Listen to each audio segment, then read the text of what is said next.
I know I did a video on education not too long ago, but I'll do a bit of an add-on right now.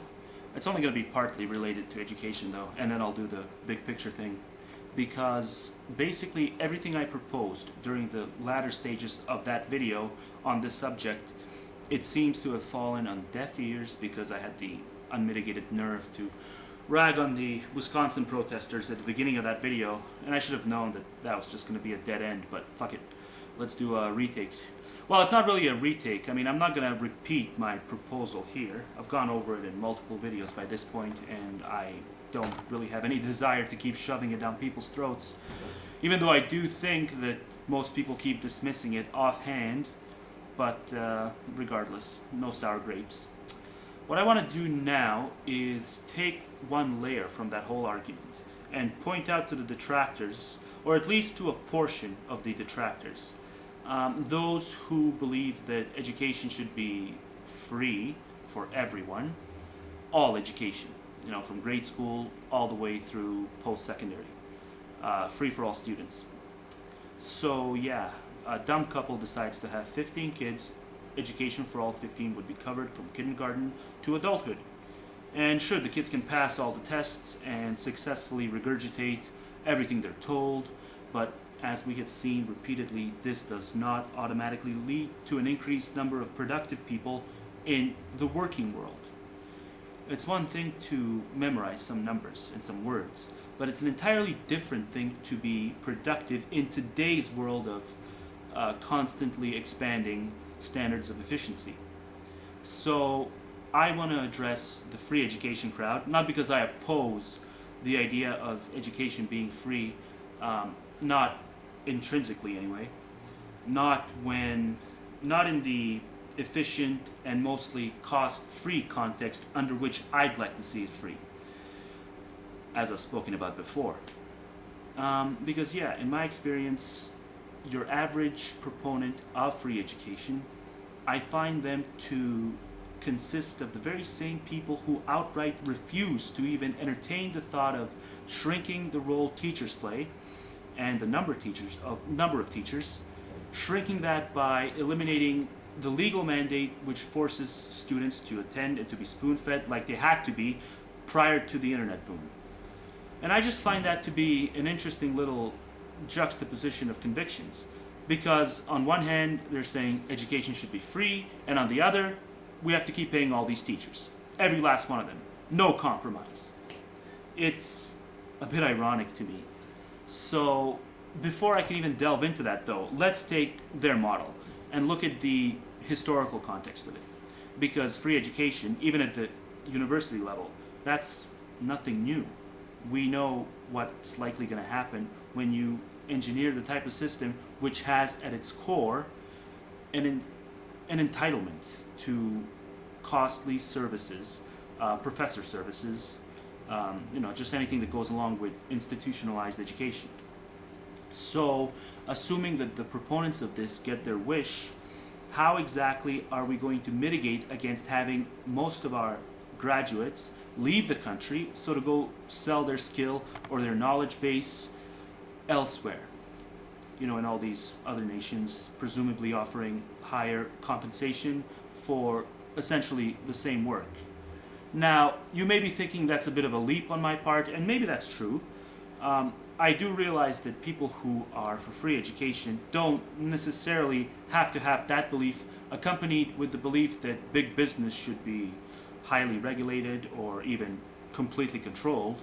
So I'm not saying that one belief necessarily has to march hand in hand with the other, but if you take the time to really look into who's proposing what, you would have to wear a blindfold not to see that there is a pattern when it comes to this. Okay? And I think it's safe to say that roughly around 90% of free education advocates would not be in favor of anything that even approaches something like the laissez-faire model in respects to how big business is run, which, for all its flaws and for all its inhumane eat or be eaten type principles, that model would still make it possible to have higher levels of compensation for the same work, and would therefore be very inviting to jump ship towards. It would be very inviting for anyone who acquires really good education and is naturally going to be prone to make some good money off of their hard work.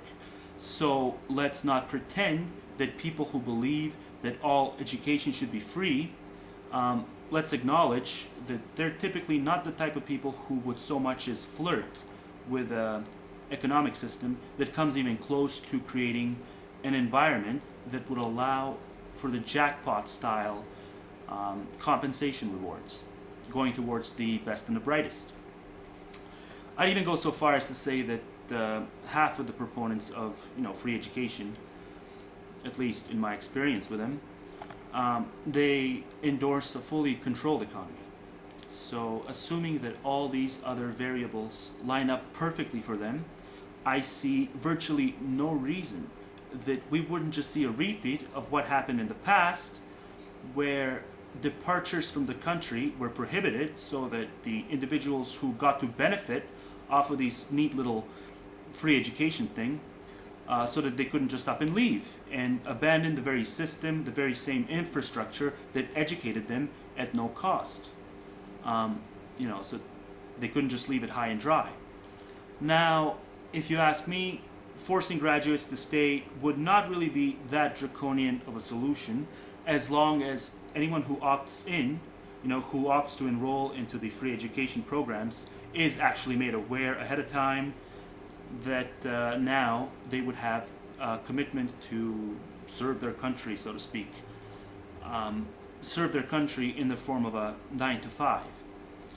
And after, let's say, about 10 years of working under the branch that educated them for free, they would be allowed to, spread their wings and fly and work elsewhere for no money, if that's what they want to do.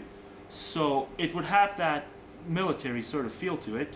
Once you sign up, you're in it for the long haul, because there really is no other solution. Unless you actually manage to compete with the compensation offerings for highly skilled positions, which would no doubt be offered at a greater level in other parts of the world that are likely going to have freer markets at their disposal, just based on what type of people advocate what type of models. And if they have freer markets at their disposal, then they're going to have preposterously high salaries for the best and the brightest. This is just self-evident. So if you're watching this and you're an advocate of markets, but you also hold a position that institutionalized education ought to be a natural right for everyone and it should be free for everyone, then obviously this predicament I'm drawing right here doesn't apply to you. But I don't think there are too many people out there who hold both these positions. It just wouldn't add up to believe that people have this inherent right to someone else's service, a teacher's service. So to believe in that and to simultaneously believe in the market doctrine. I've never met anyone who holds both these positions. But who knows? Maybe someone out there will raise their hand and prove me wrong. And again, just to reiterate, I oppose most widespread teaching on account of this being the digital age, so I find most teacher gigs to be superfluous, with the exception of chemistry and biology and a couple of other branches of science that require equipment-based learning. Aside from those though, I'd say it's beyond time to upgrade and to fully capitalize on technology. So that's my education should be free context. It's notably different from the rest of these preachings, which at first glance may appear to be the same thing, but are actually very, very different and costly, because they won't compromise a single fucking thing. I mean, just look at what happened in Wisconsin with the fallout. Not a single teacher can be laid off or have their pay reduced, or else we're going to cause some major fucking noise. We need to keep every single last gym teacher, because all students just ought to be entitled to their tennis lessons. We need every single last art teacher, because kids need to learn how to paint, and if they don't learn how to do these things while they're in school between the ages of 5 and 18, well, then they'll never learn it, obviously, right? if it happens to not get done under this particular set of circumstances, well, then it's never going to be done. I mean, it's not like anyone has ever developed a career-oriented skill or interest after they've gotten out of high school. You know, that's just unheard of. So, yeah. I mean, look, here's the thing. One of the main reasons I'm so stuck on this is because when we accommodate these costly services, okay, by doing this over and over again with each new generation of students, we do in a way incentivize people to keep popping out kid after kid. And you can deny that, but when decent people deny it, it plays right into the hands of their political adversaries, who, if they could, would have them working and their kids working unskilled labor jobs for 35 cents an hour, if that's what the law of scarcity demands. And with the population crisis, if it keeps going the way it's going right now, then one day the law of scarcity will demand that.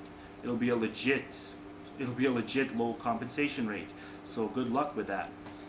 So what we've been doing is we've been planting this meme of it's okay to reproduce beyond your means because the taxpayer will always bail you out.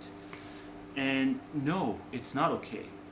It's not okay to bail out reckless bankers, Wall Street, auto industry, or any of these other shysters. And I will extend that to the shysterism of reckless reproduction, because that is, in my view, the biggest shyster game in town. The imposition of life on people whose debt we are in the process of generating and piling on right now as I speak, day after day.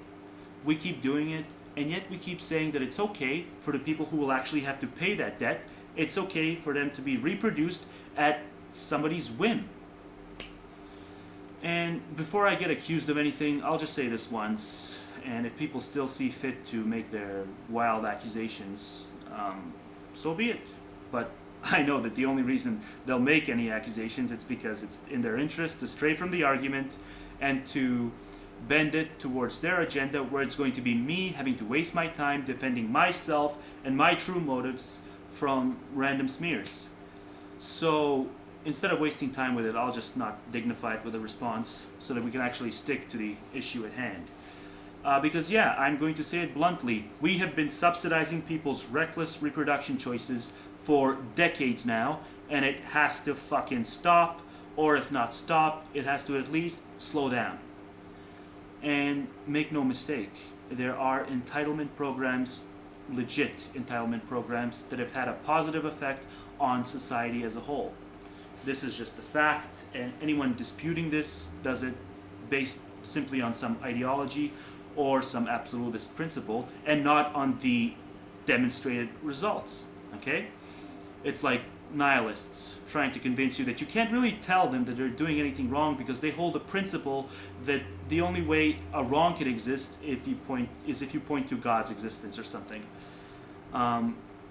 So yeah, anyone who says that all entitlement programs in the history of mankind have been a detriment to the recipients and to everyone else, that's a closed-minded statement. It's like conversing with a nihilist who thinks it's not wrong to kill people.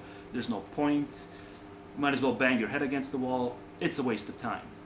But having said that, let's not fucking pretend that there has never been an entitlement program that has actually had an adverse effect on society as a whole.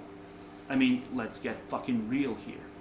Anytime you signal to people that they can live beyond their means at someone else's expense, whether it's through an overly generous welfare check, or in this case, providing parents with zero incentive to refrain from popping out their next kid, okay? A kid that they may very well have aborted had they known for sure that the burden of the kid's upbringing costs would have fallen squarely on the shoulders of mommy and daddy, and not on everyone else who just so happens to reside in the same geographic district as the parents, okay? And not to mention those of us who may even be opposed ideologically to any imposition of life to begin with. So you tally all those people up. So when you give the would-be parents that green light, okay, it will go full circle, and you will create a sense of unwarranted comfort, and that's the catalyst, as we have seen. I mean, does anyone here honestly believe that the rampant population increase, coinciding timeline-wise with the birth of all these reproduction-based tax subsidies, do you honestly think that this is, what, some sort of a correlation-causation fallacy? No. I mean, the correlation coefficient is clean enough, and you cannot deny it.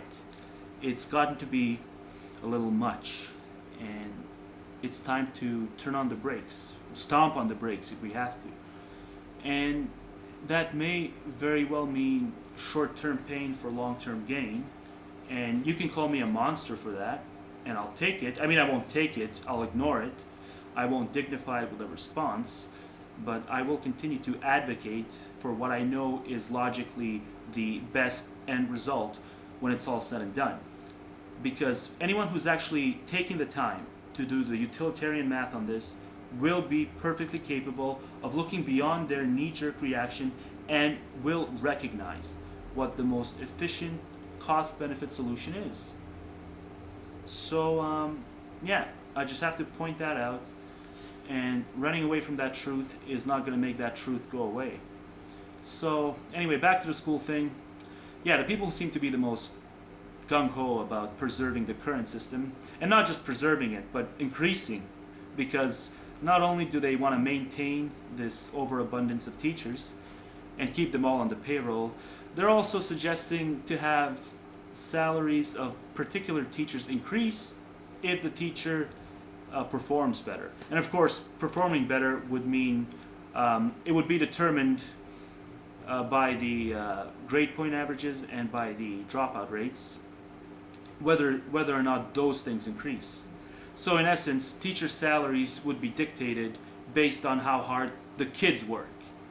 And I assure you that the kids can work hard without a motivational speaker by their side. And let's get real, that is a huge portion of a teacher's job, in elementary schools at least. It's motivational speaking, it's performance, and in grade school, it's a glorified babysitter gig. We're essentially telling reckless morons who have no business having kids that it's all good because a huge financial component of their kids' upbringing will become society's responsibility, and the parents can just wash their hands clean of it, and not just in the form of education and glorified babysitting gigs, but also by having them pay less taxes.